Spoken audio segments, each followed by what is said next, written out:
ये आकाशवाणी रायपुर है। छत्तीसगढ़ी समाचार बुलेटिन के संग वसुधा सेन के जय जोहार। अब सुनो आज के प्रमुख समाचार।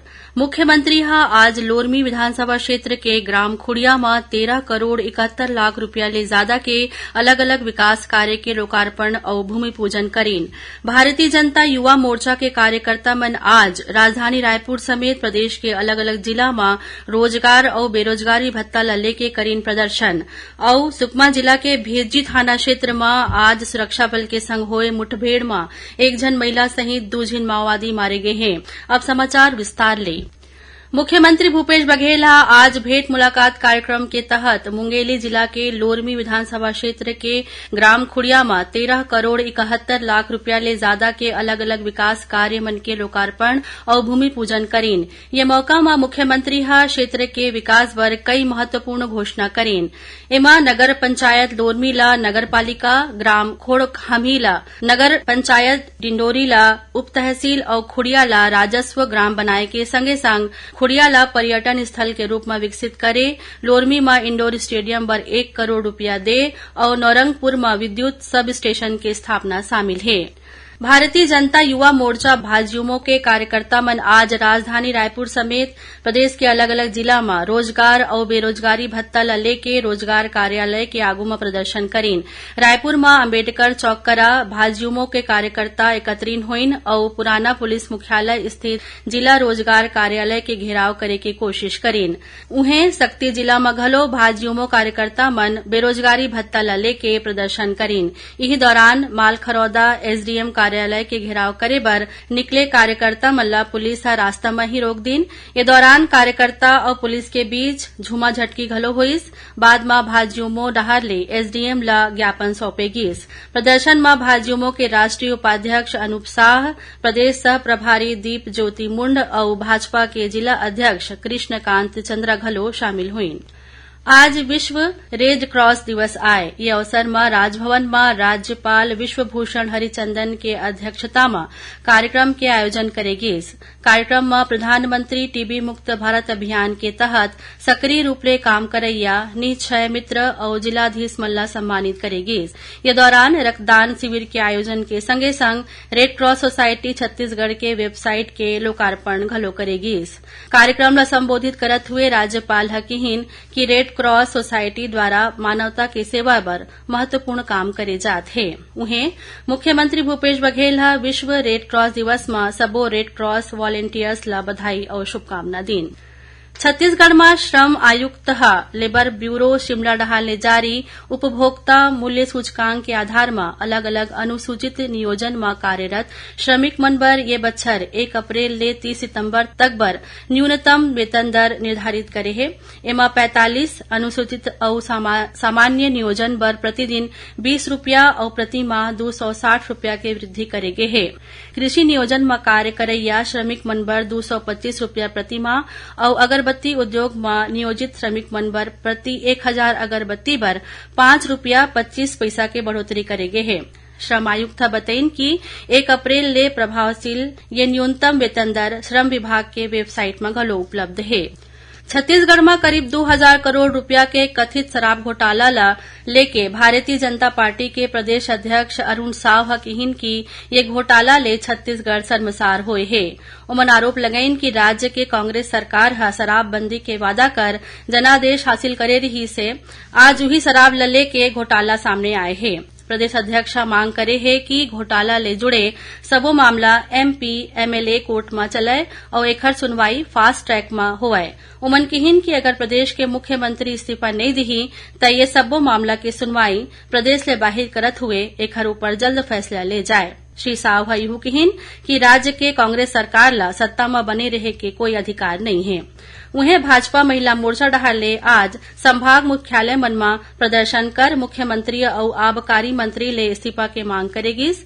ये मामला ला लेके काले जिला स्तर में घलो कार्यक्रम आयोजित करे जाही। दूसरे डहार मुख्यमंत्री भूपेश बघेल ईडी डहार ले प्रदेश में करीब 2000 करोड़ रुपया के शराब घोटाला के मामला आरोप लगाए जाए ऊपर कहिन की शराब घोटाला के बात मिथ्या है। श्री बघेल आरोप लगाइन कि ईडी के जरिया छत्तीसगढ़ सरकार ला बदनाम करे के कोशिश करे जात है।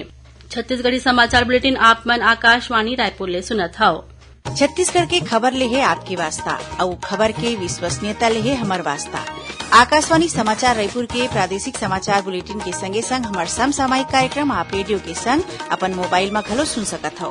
आकाशवाणी समाचार फेसबुक, ट्विटर और यूट्यूब में घलो हावय। हमार फेसबुक पेज हरे Chhattisgarh news on AIR, Twitter handle CGAIR news और हमार यूट्यूब चैनल हरे छत्तीसगढ़ AIR न्यूज। तो अब रेडियो के संगे संग आपके मोबाइल के माध्यम ले हम आप तक पहुंचत हन। छत्तीसगढ़ के हर खबर पर सुनत रहो आकाशवाणी समाचार। अब आगो बाड़ो बाते समाचार कोती। सुकमा जिला के भेज्जी थाना क्षेत्र में आज बिहनिया सुरक्षा बल के संग होए मुठभेड़ में एक जन महिला सहित 2 जन माओवादी मारे गे हे, जेखर शव ला बरामद कर ले गे हे। एमा ले एक जन माओवादी ऊपर 8 लाख रुपया के इनाम घोषित करे रहिस। हमार संवाददाता ह बताइन कि दंतेशपुरम के जंगल में माओवादी मन के मौजूद होए के सूचना मिले में DRG, कोबरा बटालियन और CRPF के संयुक्त टीम अलग अलग जगह ले रवाना हुए रहिन। सर्चिंग ऑपरेशन के बाद जब यह जवान वापस लौटत रहिन, ई दौरान आज बिहनिया माओवादी मन ह DRG के जवान मन ऊपर फायरिंग शुरू कर दिन। जवान मन डहार ले एखर जवाबी कार्रवाई के दौरान माओवादी मन जंगल के फायदा उठा के भाग गिन। घटना स्थल के तलाशी के दौरान 2 जन माओवादी मन के शव के अलावा बड़ मात्रा में हथियार और माओवादी सामग्री बरामद हुए है। छत्तीसगढ़ में आगामी विधानसभा चुनाव ल लेके तैयारी तेज हो गए है। यही कड़ी में जिला स्तर में निर्वाचन ले जुड़े काम मन के लगातार समीक्षा करे जात है। कोरिया जिला में कलेक्टर और जिला निर्वाचन अधिकारी विनय कुमार लंगे के अध्यक्षता में जिला स्वीप कोर समिति के बैठका हुईस। बैठका में कलेक्टर ह आगामी विधानसभा चुनाव बर मतदान जागरूकता, मतदाता सूची में नाम जुड़ाए और विलोपित करे के संबंध में आवश्यक दिशा निर्देश दिन। संगे संग उमन अधिकारी मल्ला स्वीप कैलेंडर अनुसार मतदाता जागरूकता कार्यक्रम आयोजित करे बर घलो किहिन। गौरतलब है कि प्रदेश में ए बच्छर विधानसभा चुनाव अक्टूबर ले दिसंबर महीना के बीच होना संभावित है। नारायणपुर जिला के 3 जन खिलाड़ी संतोष सोरी, जयंती कचलम और संताय पोटाई के चयन राष्ट्रीय मलखंभ टीम में हुए है। ये खिलाड़ी मन भूटान में आगामी 9 ले 12 मई तक होवैया विश्व मलखंभ चैंपियनशिप में हिस्सा लिही। ये चैंपियनशिप में 30 ठन देश के 200 ले ज्यादा खिलाड़ी मन शामिल हुई। मलखंभ कोच मनोज प्रसाद बताइन कि छत्तीसगढ़ के मलखंभ खिलाड़ी मन पहली बार अंतर्राष्ट्रीय स्तर में विश्व चैंपियनशिप जैसे प्रतियोगिता में शामिल होवत हैं। और अब थोरकुन समाचार सार में बीजापुर जिला के उसूर ब्लॉक के अंतर्गत ग्राम पोलमपल्ली में आकाशीय बिजली गिरे ले एक झिन के मौत हो गए। उन्हें 21 जन झुलस गए, जेमाले 5 झिन के हालत गंभीर बने हुए है। बेमेतरा जिला में नवागढ़ जनपद पंचायत के अध्यक्ष अंजलि मार्कंडे के खिलाफ लाए गए अविश्वास प्रस्ताव ध्वस्त हो गए है। प्रस्ताव के विपक्ष में 15 और पक्ष में 9 ठन वोट पड़े है। महासमुंद जिला में साकरा थाना क्षेत्र के ग्राम भगत देवरी करा सड़क तीर पंचर बनाए बर ट्रक के टायर निकालत चालक और परिचालक ला एक ठन दूसर ट्रक ह अपन चपेट में ले लिस, जेखर ले दोनों जन के मौका में ही मौत हो गए। और दुर्ग जिला में जेवरा सिरसा चौकी अंतर्गत एक ठन फैक्ट्री में आग लगे ले कबाड़ समेत दूसर सामग्री मन के जल के राख हो गए। ये आगजनी में लगभग 85 लाख रुपया के क्षति होए के अनुमान है। आखिर में प्रमुख समाचार एक घाव फेर। मुख्यमंत्री ह आज लोरमी विधानसभा क्षेत्र के ग्राम खुड़िया में 13 करोड़ 71 लाख रुपया ले ज्यादा के अलग अलग विकास कार्य के लोकार्पण और भूमि पूजन करेन। भारतीय जनता युवा मोर्चा के कार्यकर्ता मन आज राजधानी रायपुर समेत प्रदेश के अलग अलग जिला में रोजगार और बेरोजगारी भत्ता ल लेके करेन प्रदर्शन। और सुकमा जिला के भेज्जी थाना क्षेत्र में आज सुरक्षा बल के संग होए मुठभेड़ में एक जन महिला सहित 2 जन माओवादी मारे गए है। एकरे संग छत्तीसगढ़ी समाचार बुलेटिन इहे सिरावत है। जय जोहार।